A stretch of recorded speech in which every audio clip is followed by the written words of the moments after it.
우리 오늘 말씀을 보면 예수님께서 이제 사람들에게 하시는 말씀이 나옵니다. 돌을 옮겨 놓으라 하는 겁니다. 여러분, 예수님께서 돌을 옮길 만한 힘이 없어서 사람들에게 돌을 옮기라 말씀하신 것은 아닙니다. 예수님께서 돌을 옮기실 만한 능력이 있습니다. 육체적인 힘만이 아니라 하나님 앞에 기도해서 천사들이 내려와서 돌을 옮기게 할 수도 있습니다. 그런데 예수님은 사람들에게 지금 말씀하셨죠. 돌을 옮겨 놓으라 라고 말씀하고 계십니다. 그런데 문제는 사람들이 이 말을 듣고 주님의 말씀을 쓸데없는 일이라고 여기고 있다 하는 겁니다. 도대체 왜 옮겨야 되나? 옮기는 것이 소용없다라고 사람들이 생각한 것입니다. 왜 그랬을까요? 사람들은 주의 말씀을 들었지만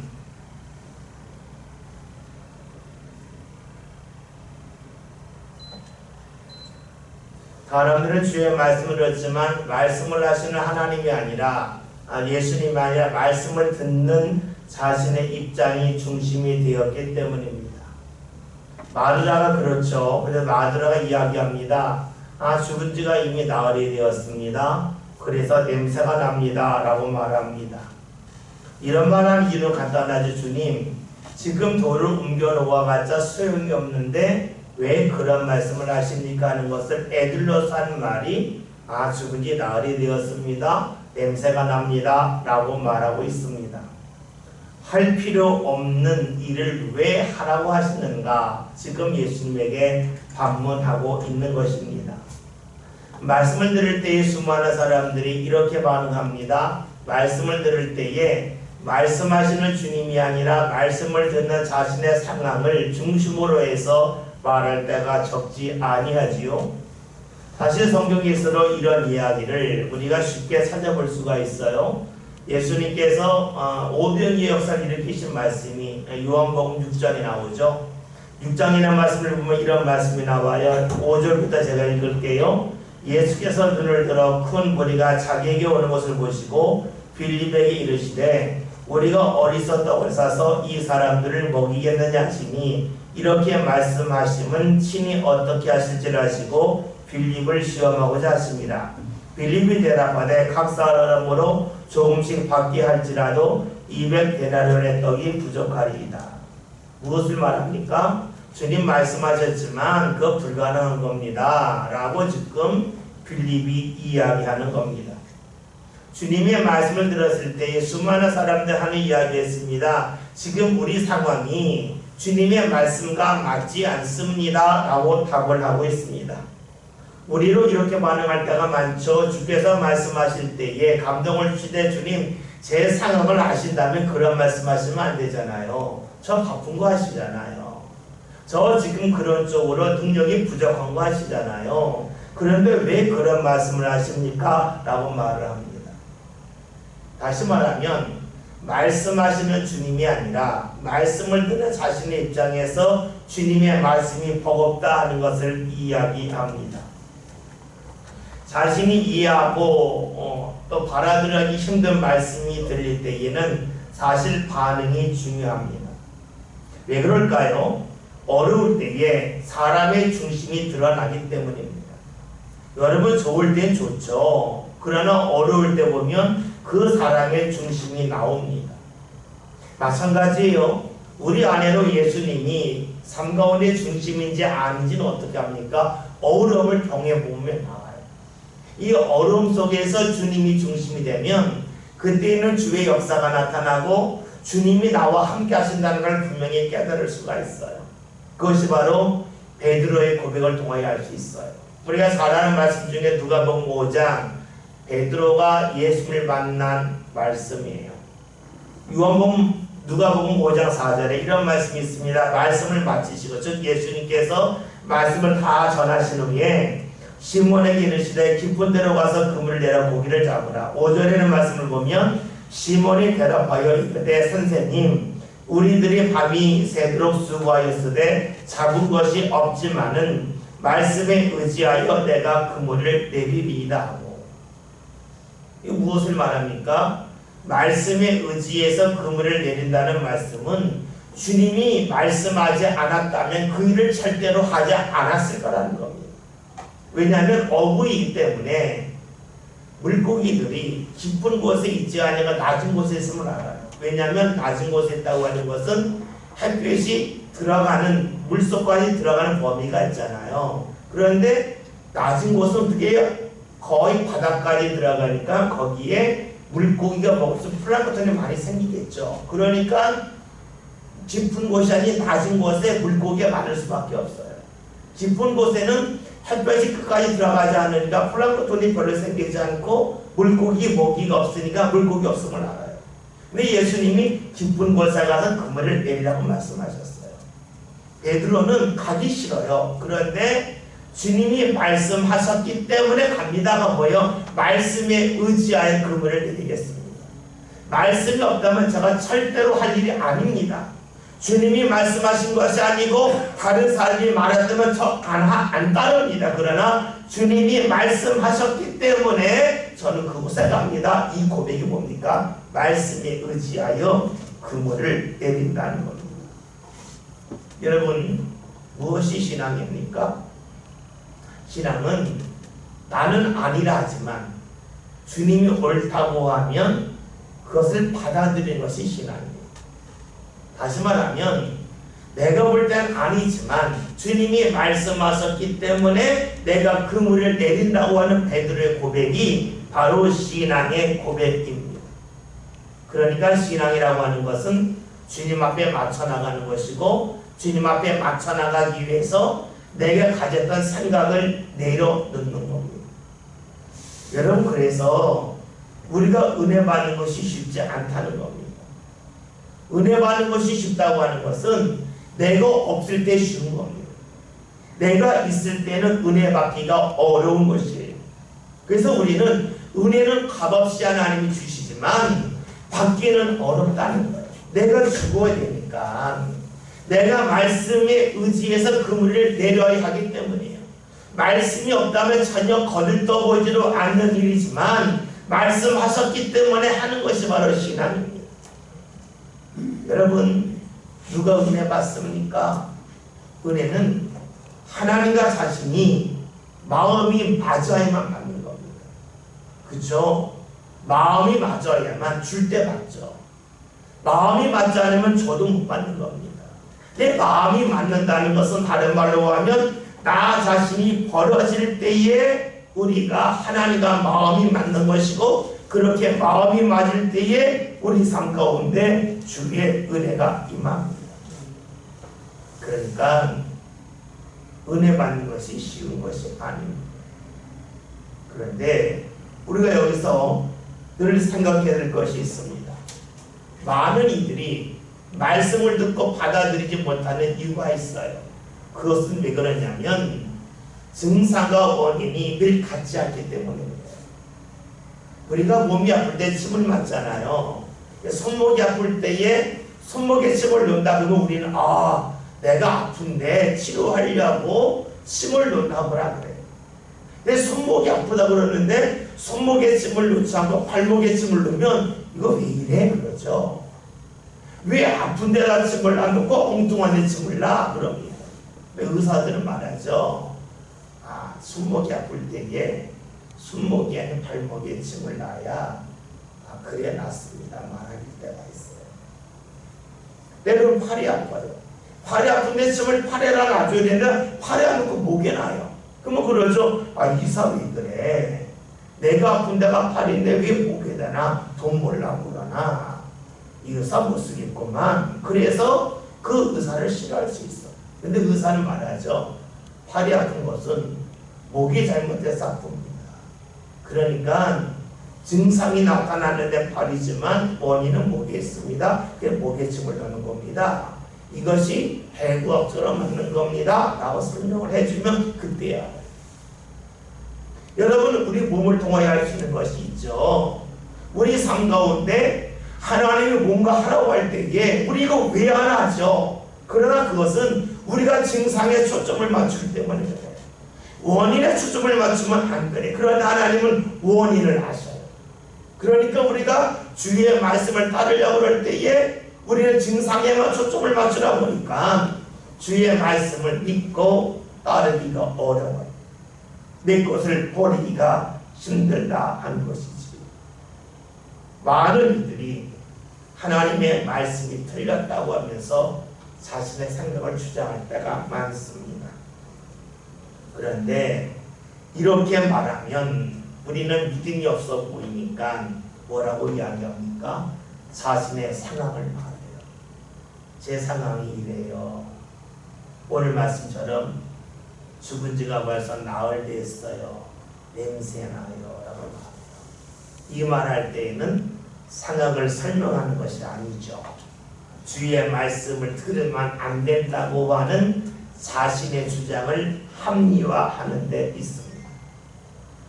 많은 이들이 신앙생활을 하면서 이런 얘기할 때가 많습니다. 내 삶은 하나님이 책임지셔 라고 말합니다. 여러분, 하나님이 책임지신다는 게 뭘까요? 생각해 봅시다. 우리가 자동차를 탈 때에 보험등차를 타죠. 보험등차를 타요. 그런데 보험이 들었다고 해서 그 차에 대해서 다 보상받나? 그건 아니에요. 차를 보면 운전자 몇 세 이상 있어. 이 차는 30세 이상 보험, 40세 이상 보험, 45세 보험, 25세는 보험이 있어요. 그런데 30세 기준으로 해놓고 23세가 운전했다. 그러면 보험 적용을 못 받죠. 뭐예요? 보험에 들어왔다 해서 무조건 다 보상을 받는 게 아니에요. 거기에 해당되는 사람이 보상을 받아요. 하나님이 책임져 주신다는 것은 무엇을 말할까요? 내 뜻대로 살면서 내 주장대로 살면서 하나님이 내 삶을 보장해 주실 거다 하는 것은 결코 아니라는 것이에요. 자신의 자리를 주장할 때가 아니라 하나님의 말씀을 믿고 나갈 때에 하나님이 책임져 주신다는 것이에요. 자신의 상황이 중심되는 것이 아니라 자신의 삶을 이끌고 가시는 주님에게 초점을 맞추는 사람에게 주께서 그의 인생을 책임져 주신다라는 말이 됩니다. 마르다는 지금 말하는 게 있어요. 상황을 말해요. 죽은 지 나흘이 되었다. 냄새가 난다라고 말합니다. 그런데 오늘 말씀을 보면 39절에 이 말을 하기 전에 마르다가 하는 말이 있죠. 주여 라고 말을 합니다. 주여. 주를 고백을 했어요. 그렇지만 그 다음에 나오는 말은 주님에게 하는 말이 아닙니다. 다시 볼까요? 믿음의 고백을 했습니다. 주님, 믿음의 고백을 했습니다. 그러나 삶은 맡기지 못하고 있습니다. 그러니까 주여라고 말하니 주님 왜 그런 말씀하세요? 죽은 지 이미 나흘이 되었어요. 냄새가 납니다. 라는 말을 하는 것이지요. 다시 볼까요? 주여라고 고백한 것은 주의 은혜를 사모하는 자가 하는 말이에요. 그러나 그는 어떻게 해야 주의 은혜를 받는지를 몰라요. 주의 은혜를 사모하지만 주의 은혜 받는 방법을 몰라요. 그것이 뭡니까? 주여, 저 은혜 사모합니다. 받는 방법을 몰라요. 내 상황을 말하는 거예요. 죽은 지 이미 나흘이었습니다. 냄새가 납니다. 라고 말합니다. 많은 이들이 신앙생활을 이렇게 할 가능성이 높습니다. 고백을 하지만 어떻게 해야 은혜 받는지를 모릅니다. 여러분, 주님의 은혜는 직접적으로 임할 때가 있어요. 그러나 때로는 단계를 거치게 할 때가 있어요. 저는 우리 교회를 건축하고 난 후에 많은 생각과 신앙의 정리가 됐어요. 왜냐하면 사실 아신 분 아시겠지만 우리 교회는 여기다 건축할 생각을 한 번도 해본 적이 없어요. 우리 교회는 저쪽으로 넘어가서 계약한 곳으로 가려고 했어요. 근데 거기 가지 못하게 됐기 때문에 교회로 이전했어요. 교회를 이전하고 나서 그쪽 일이 안 되고 주인이 바뀌었고 쫓겨나다 보니까 갈 데가 없었는데 여기가 빈 땅이 생겨서 이리로 왔어요. 만약에 우리가 교회를 한번 옮기지 않았다면 여기 땅에 대해 생각을 못했을 거예요. 뭐예요? 하나님이 교회를 건축하는 과정 속에서 한 번 이동하게 하시고 그 다음에 짓게 하셨어요. 다시 말하면 하나님의 역사가 그냥 한 번에 탁 온 게 아니라 한 번 거쳐서 갔어요. 비행기로 말하면 직항이 아니라 어리 경유해서 가는 거예요. 그러니까 하나님이 하시는 일이 우리는 대부분 직항을 원해요. 바로 이걸 딱 한 번 주기를 원해요. 근데 하나님은 우리에게 역사하실 때에 바로 주실 때도 있지만 한 번 거쳐서 주실 때도 있고 두 번, 세 번 거쳐서 주실 때가 있어요. 그러면 우리 삶 가운데 임하는 은혜는 마찬가지 아니겠어요? 제가 서울로 가고 싶어 하는데 하나님이 너 서울로 가지 마라. 너 일산으로 보낸다. 하나님 저 서울인데 왜 일산으로 가요? 어떻게 일산을 통해서 서울로 가게 하실 때가 있어요. 여러분 그러니까 우리의 생각과 우리의 방법으로는 하나님 하신 일을 도저히 이해할 수가 없어요. 그래서 우리가 하나님을 믿어야 돼요. 하나님은 우리가 생각하는 것처럼 항상 직항만이 아니라 경유지를 한 번 거치게 하실 수도 있고 두 번 거치게 하실 수도 있어요. 여러분 보세요. 요셉이 꿈 꿨잖아요. 형들이 나에게 절한다. 꿈을 꿨어요. 그 꿈이 이루어지기까지 어떤 일이 있었어요? 애굽의 종으로 팔려가는 일, 감옥에 갇히는 일, 그리고 나오는 일이 있었어요. 몇 단계를 거쳐서 하나님이 그 꿈을 이루어주셨어요. 한 번에 쭉 간 게 아니에요. 여러분 그렇죠? 주님의 일은 우리의 생각을 뛰어넘어요. 그렇기에 우리들은 하나님께 은혜를 사모하지만 하나님의 은혜를 주시는 방법과 내가 기대하는 것이 일치하지 않아서 그것을 놓칠 때가 많아요. 오늘 말씀도 그런 거죠. 주여라고 말하지만 이게 아닌데 주님 냄새 나는데요. 왜 이래야 됩니까? 라고 말하지 아니합니까? 여러분 그래서 우리에게 중요한 것이 무엇일까요? 내 상황을 말하는 것이 중요한 게 아니에요. 주님이 말씀하실 때에 내 상황을 알지 못하고 무조건 말씀하실까? 내 상황을 알고 말씀을 주셨을까? 당연히 알고 주셨겠죠. 여러분 그러기에 내 상황을 내설것을 왜 주님이 그 말씀하셨을까? 나는 알지 못하지만 주의 말씀을 앞세우며 순종하는 그것이 중요해요. 그런 사람에게 하나님의 은혜가 임하기 때문이에요. 우리는 무언가 하라 하면 저 그거 못하는데 그거 왜 하라고 하세요? 그럴 때가 많죠. 근데 주님은 어떻게 해요? 그 일을 통해서 새로운 것을 만나게 하시면서 이끌어 가실 때가 있어요. 나는 팔이 아픈데 하나님은 침을 목에 놓으시는 거예요. 왜 목에 놓으실까? 난 모르겠는데 시간이 지나면 낫는구나. 팔이 아프라고 팔에 침을 그토록 많이 놨는데도 안 낫는데 하나님이 목에 놨는 데는 낫네. 여러분 이것만 기억한다 할지라도 우리는 내 상황이 아닌 주의 말씀을 앞세울 수가 있습니다. 신앙이 무엇일까요? 그것은 주의 말씀을 그대로 받아들이는 데 있어요. 누가 은혜 받을까요? 상황을 앞세우는 것이 아니라 하나님의 말씀을 그대로 흡수하는 사람이 하나님의 은혜 자리에 선 사람이에요.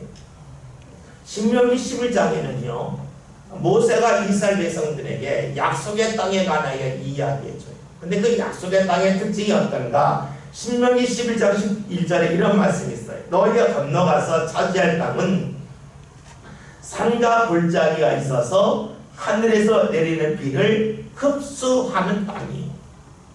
뭐예요? 하늘에서 비가 내릴 때에 그 비를 흘려보내는 것이 아니라 그 비를 흡수하는 땅이 하나님이 너희에게 주신 땅이라는 거예요. 무엇을 말할까요?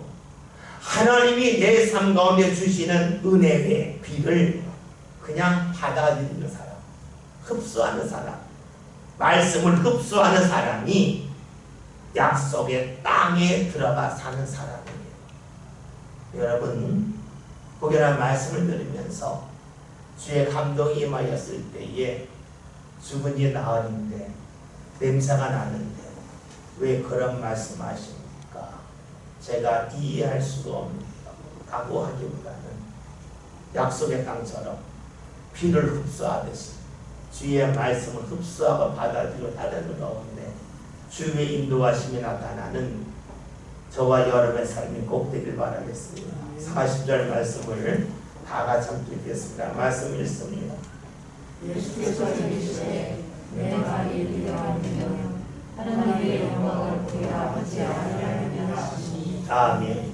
예수님이 지금 마르다가 죽은 지 나흘이에요.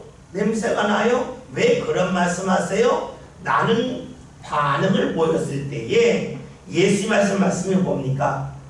내가 말하지 않았냐? 네가 믿으면 하나님의 영광을 본다지 아니하였느냐? 라고 말씀하십니다.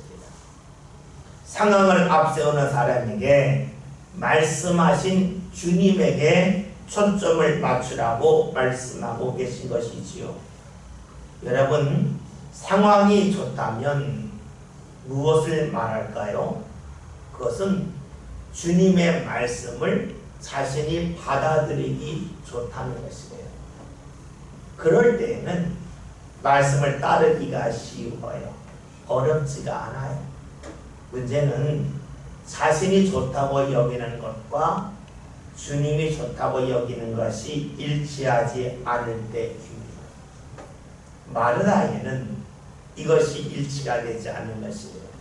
그러니까 주님께서 확실하게 말씀해 주세요. 네가 믿으면 네가 믿어내지 않겠냐 하는 말씀이 있어요. 이 속에는 예수님의 안타까움이 있어요. 그리고 예수님의 권고가 있어요. 왜 믿지 못하느냐 하는 거예요.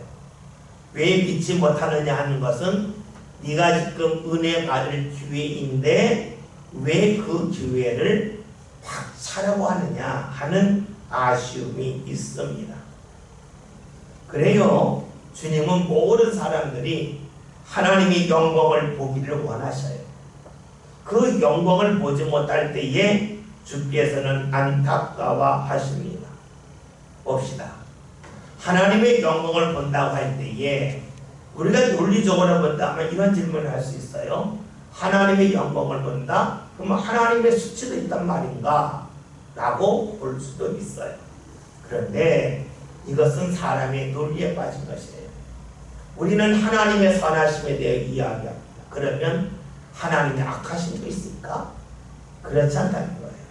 하나님의 선하심이라고 하는 것은 하나님의 선함을 강조해서 하는 말이에요. 하나님의 영광이라고 하는 것은 하나님과 함께할 때의 모습을 강조한 말이 하나님의 영광입니다. 그러니까 우리가 하나님의 영광을 본다고 하는 것은 하나님을 경험했다 하는 것이고 하나님의 영광을 내가 보았다, 즉 하나님을 내가 온전히 만났다 하는 뜻이 됩니다. 여러분, 우리가 오늘 말씀을 예수님이 하나님의 영광을 보는 것에 관한 말씀이 있습니다.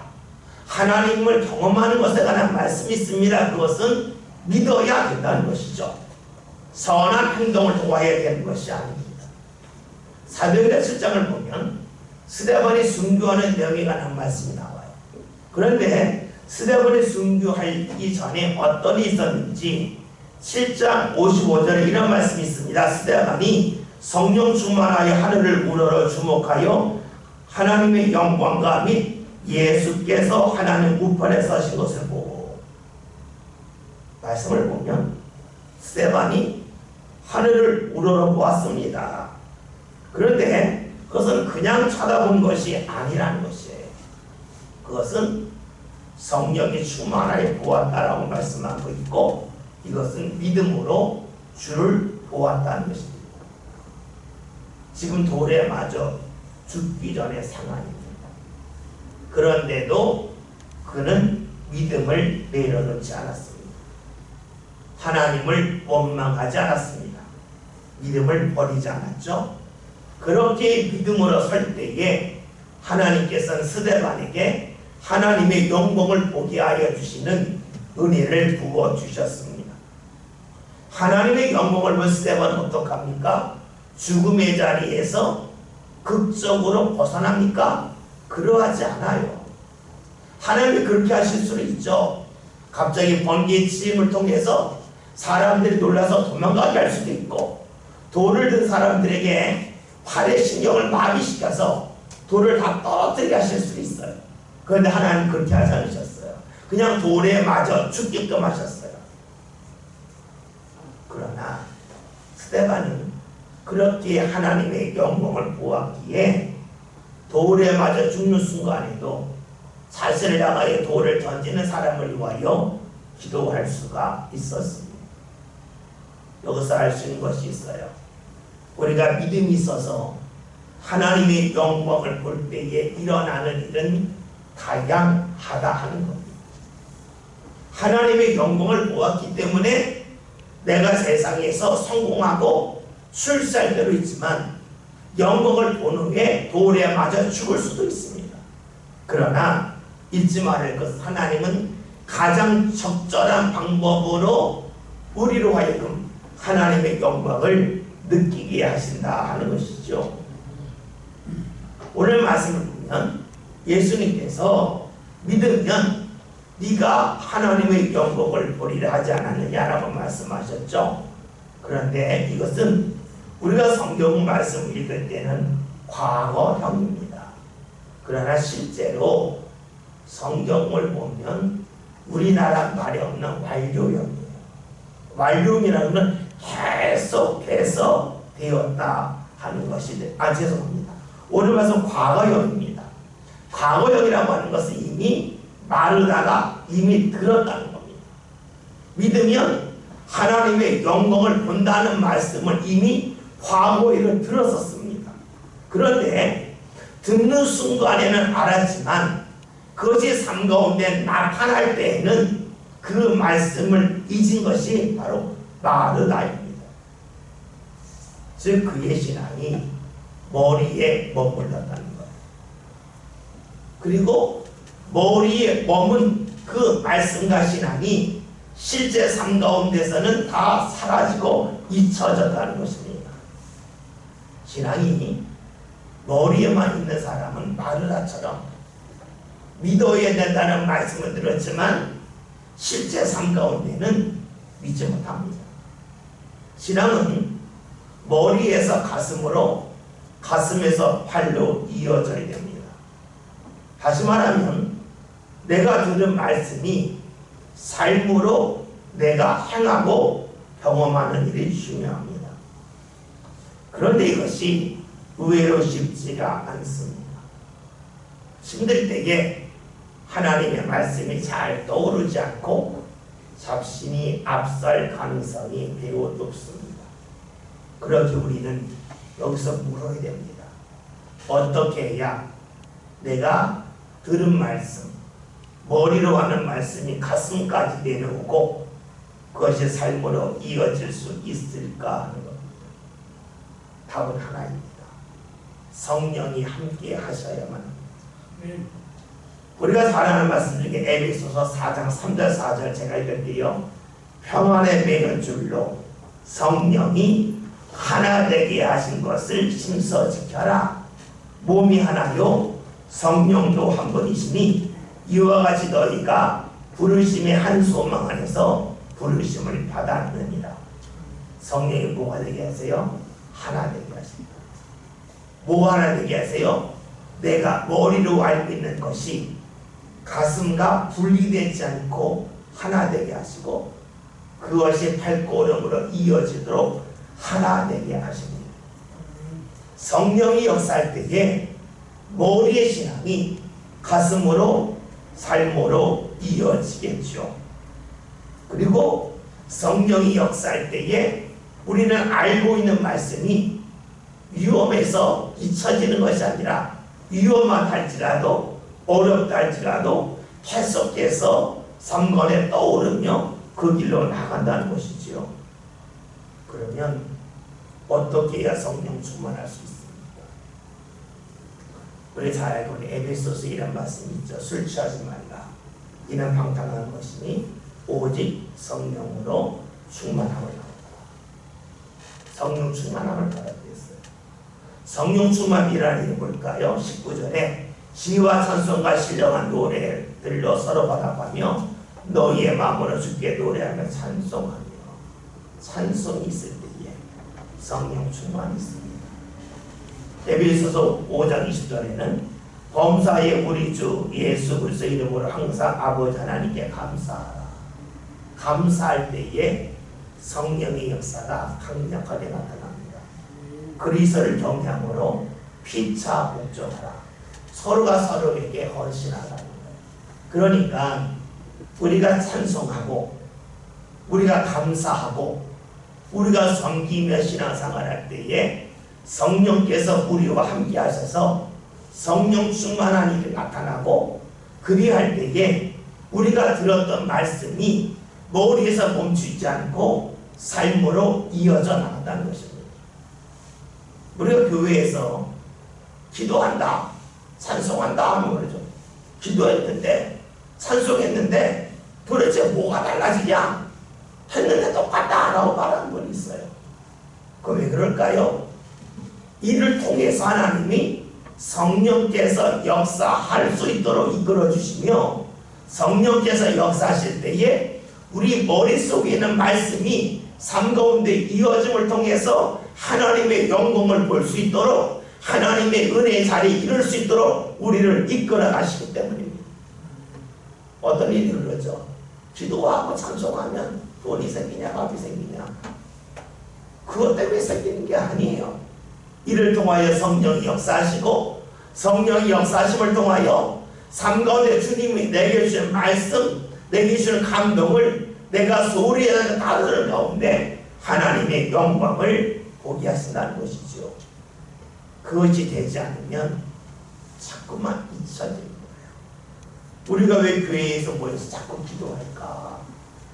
기도해서 무언가 하나님 주시는 것도 있지만 그 기도함을 통하여 하나님이 주는 감동을 내가 붙잡는 가운데 하나님의 영광을 볼 수 있도록 이끌어 주시기 때문입니다.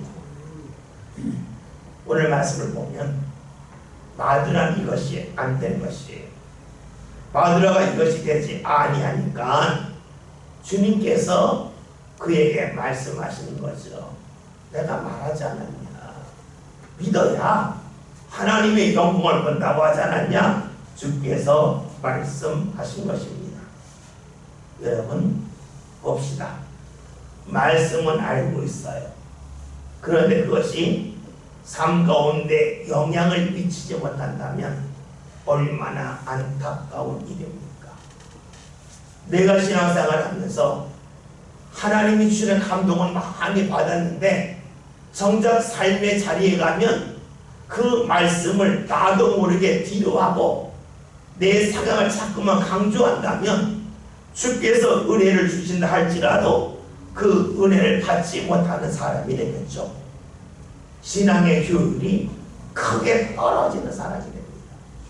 그러기에 우리에게 필요한 것은 하나님이 주시는 감동을 받는 것도 중요하지만 그 감동의 삶 가운데 흐려지지 아니할 수 있도록 성령의 이끌림을 받는 것이 중요해요.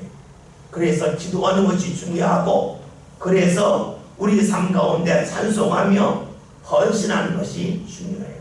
감사하는 것이 중요하죠. 41절 말씀 다 같이 보겠습니다. 말씀 봅니다.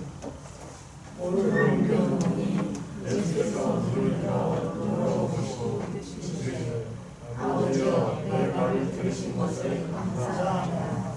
아멘. 지금 사람들이 돌을 옮겨놓았습니다.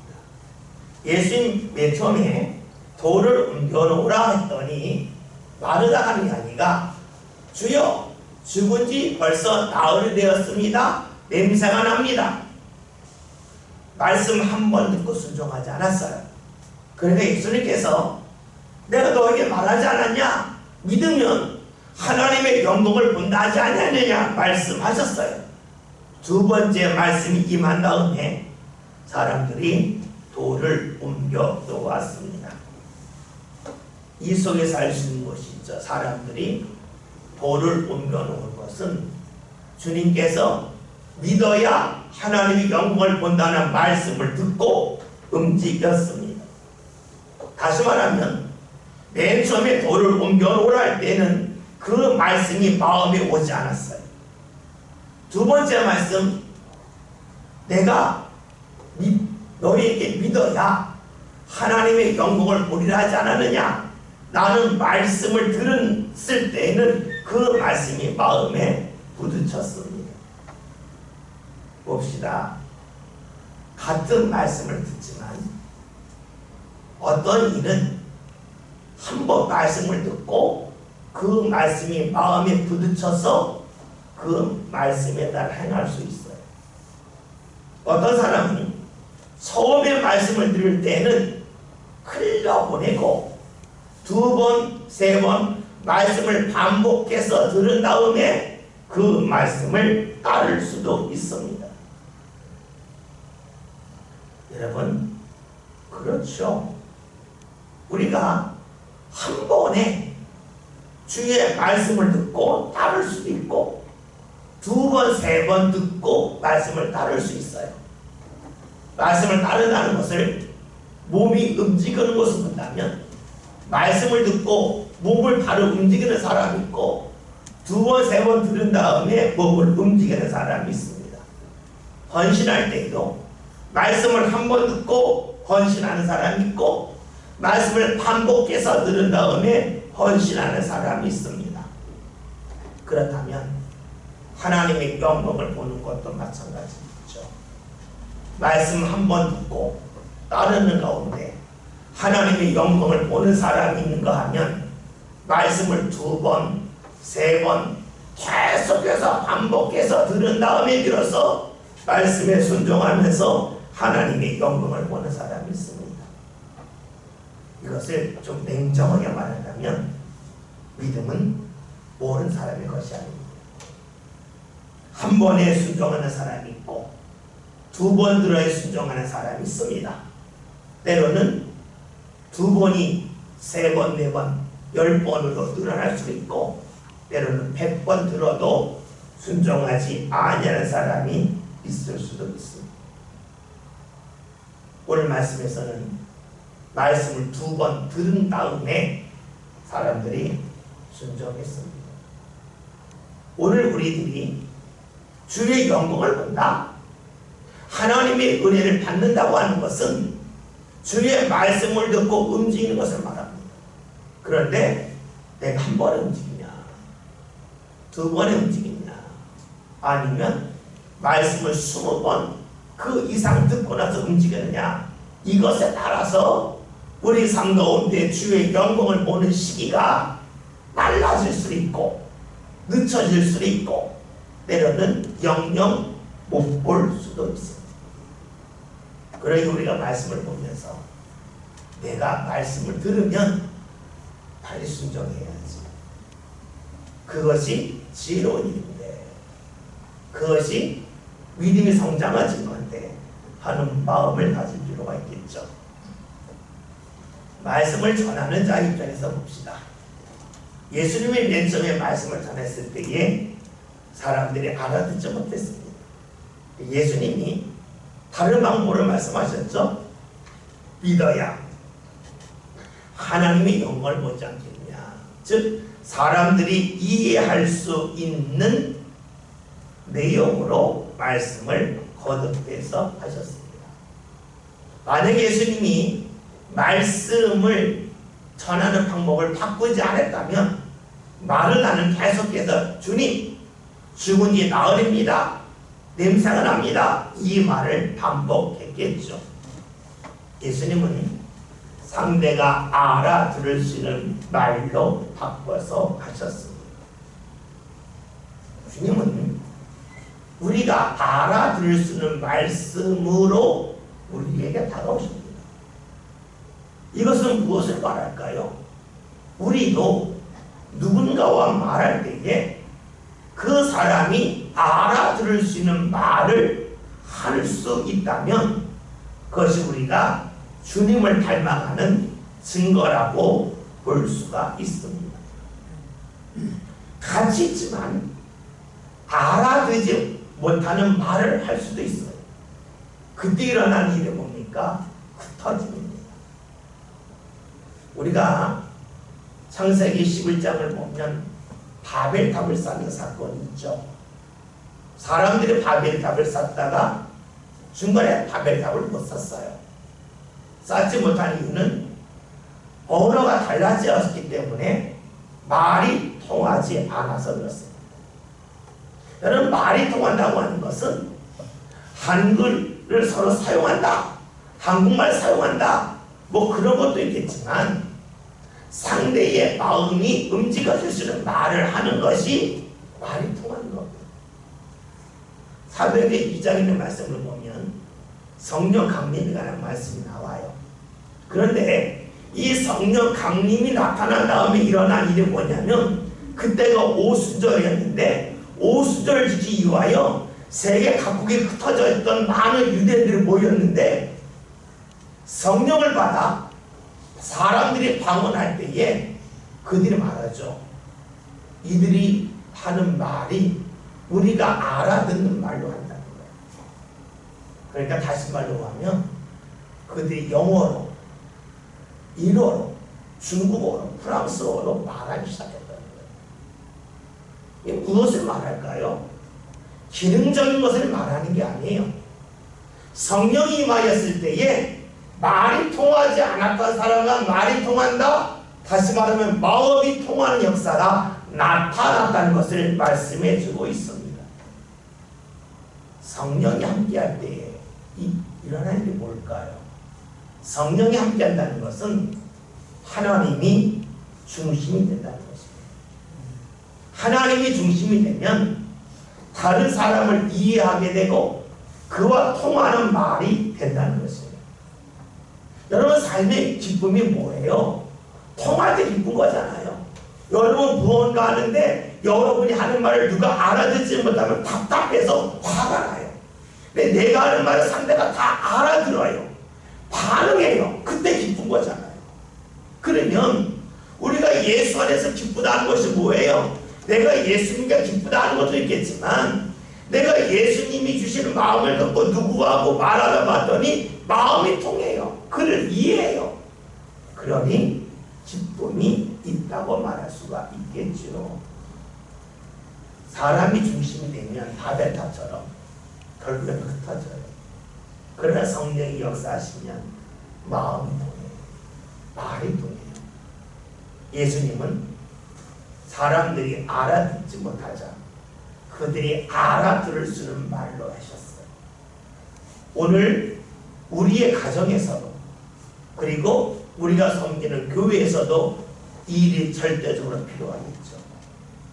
말을 했는데 알아듣지 못한다고 예수님이 왜 말 알아듣지 못했냐라고 말씀하시기보다는 그들이 알아들을 수 있도록 말씀해 주셨어요. 오늘 우리에게 성령이 역사하신다는 것은 바로 그런 것이 되겠죠. 오늘 말씀을 보면 사람들이 돌을 옮겨놓은 후에 예수님이 하늘을 우러러보셨습니다. 다시 말하면 사람들이 돌을 옮겨놓기 전에는 예수님이 하늘을 우러러보지 아니하셨다는 것이에요. 사람들이 해야 할 일, 즉 돌을 옮겨놓는 일을 한 후에 비로소 예수님이 하실 일을 하셨어요. 즉 예수님은 사람들이 주님이 원하시는 대로 말씀에 따를 때에 그 다음 일을 하셨어요.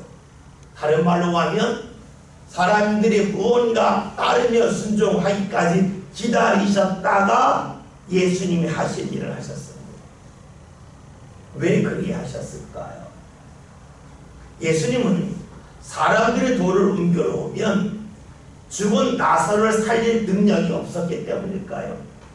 간혹 이렇게 해석하는 분들도 있어요. 나사로가 살았으면 뭐하냐?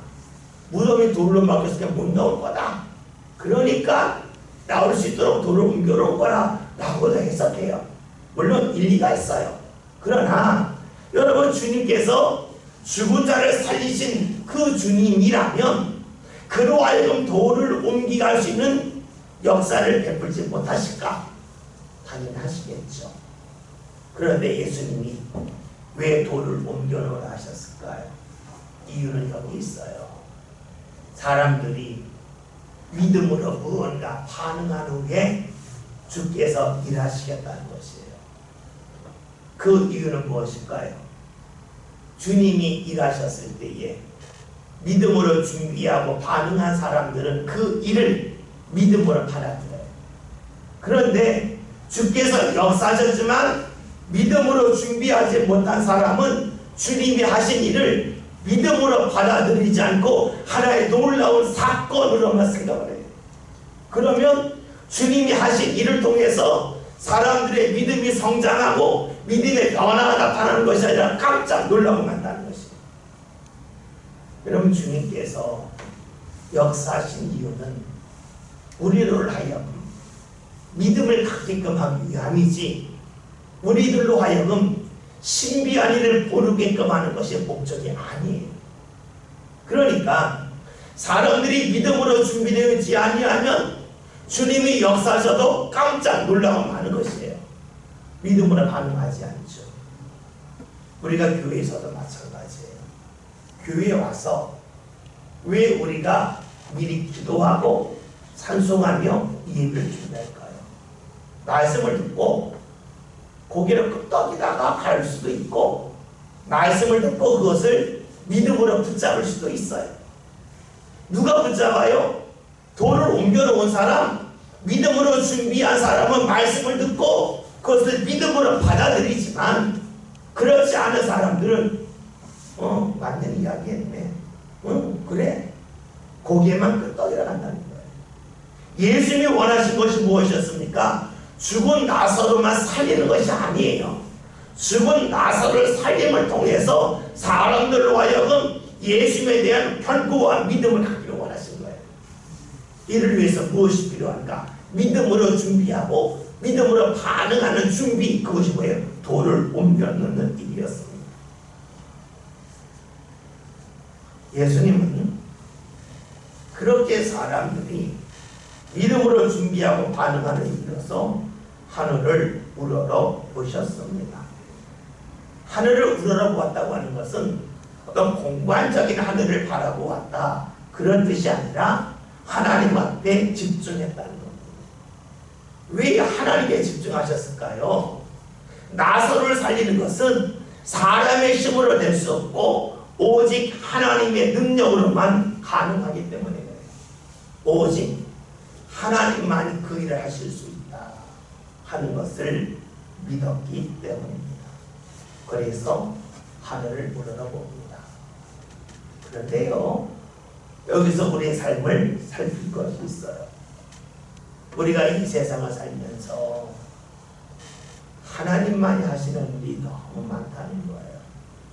사람이 할 수 없는 일이 너무나 많다는 것이에요. 왜 그럴까요? 사람들은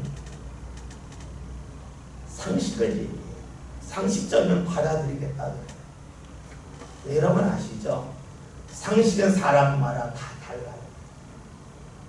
여러분, 세계 지도 보면 우리나라가 어디 있어요? 한가운데 있죠?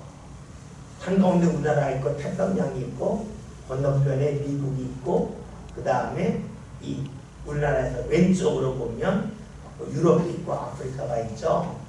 그래, 우리나라 가운데 있어요. 근데 독일에 가면 지도가 어떻게 되어 있을까요? 그 사람들이랑 똑같은 지도 쓸까요? 그렇게 안 써요. 그 사람들은요, 독일이 중심에 있고요, 우리나라 동쪽 끝에 있고요, 그리고 서쪽에는 뭐가 있어요? 아메리카 대륙이 있어요. 나라마다 지도가 달라요. 우리 북반구에 있으니까 유일한 북쪽을 놓죠. 근데 남반구 사람들은 지도를 거꾸로 놔요. 그래서 남쪽을 북으로 가게 해요. 그래서 이 지도를 만들어요. 왜냐? 자신들을 유해롭고는 바라기 때문인 거예요. 그렇잖아요. 어디서 보는 지도 똑같은데 나라마다 다 자신의 나라를 가운데 둔 지도를 사용합니다. 끝에다가 자기네 나라를 두는 나라는 결코 없어요. 다시 말하면 사람들은 자기 중심적으로 생각하는 것을 상식이라고 생각합니다. 그렇다면 여러분의 상식과 여러분의 배우자의 상식이 같을까요? 같은 것도 있지만 다르다. 여러분의 상식과 여러분의 자녀의 상식이 같을까요? 같은 부분도 있지만 다른 부분이 많아요. 그러면 상식적으로 통해요? 안 통해요. 여러분의 말을 통해서 자녀의 생각이 바뀔까요? 안 바뀌어요. 그러기에 우리는 사람의 나약함을 알아요. 이것은 누구만 할 수 있어요? 하나님만이 하실 수 있어요. 예수님이 하늘을 우러러보셨어요. 나사로를 살리는 일은 하나님만 하실 수 있음을 믿었기 때문에 그래요. 오늘 우리들 삶 가운데도 이런 일이 필요하지 않겠어요? 내 앞길을 이끌어 주실 분은 오직 하나님밖에 없어요. 여러분, 나를 도와주는 대상이 끝까지 날 책임질까요? 그렇지 않아요. 그러기에 우리에게 필요한 것이 예수님이 그리하셨듯이 하늘을 우러러보는 거예요. 하나님을 향하여 기도하는 거예요. 기도할 때에 무엇이 필요할까요? 예수님께서 하신 말씀이죠. 내 말을 들으신 것을 감사합니다. 감사의 기도가 필요합니다. 오늘 저와 여러분이 예수님의 모습을 보면서 내 삶 가운데서도 내 능력으로 할 수 없는 일이 너무나 많이 있지만 하나님은 하실 수 있다. 그러니 내가 하나님을 우러러보며 기도해야지. 이 마음이 저와 여러분에게 꼭 있었으면 좋겠습니다. 그리고 주께서 말씀하실 때에 내가 빨리 순종해야지. 빨리 받아들여야지. 그래서 내 삶 가운데 이 말 하나님의 영광을 속히 봐야지 하는 그런 마음, 그런 믿음 꼭 간직하는 저와 여러분이 될 수 있기를 바라겠습니다. 말씀을 들을 때에 내 상황을 앞세우고 말씀하신 주님, 그 주님의 말씀대로 행한다면 주께서 내 삶을 이끌어 주실 거다. 내가 예상하는 방향대로가 아니라 내가 예상하는 방향과는 다르게 갈 수가 있겠지만 반드시 주께서 내 삶을 이끌어 주실 거라고 하는 확고한 믿음이 저와 여러분에게 있으시길 바라겠어요. 앞에서 말씀드렸죠. 주님의 역사는 내가 생각하는 대로 직항만이 아니라 경유지가 있을 수 있다. 경유지가 한 분 될 수 있고 두 분, 세 분 될 수 있다. 요셉이 그랬어요. 우리에게 건축할 때도 그랬어요. 우리 삶도 그럴 거예요. 하나님을 믿읍시다. 내 상황을 앞세우는 것이 아니라 주의 말씀을 믿고 움직이는 가운데 저와 여러분의 삶이 주님의 영광을 보는 삶, 주의 은혜를 경험하는 삶 될 수 있기를 주님의 이름으로 기도합니다.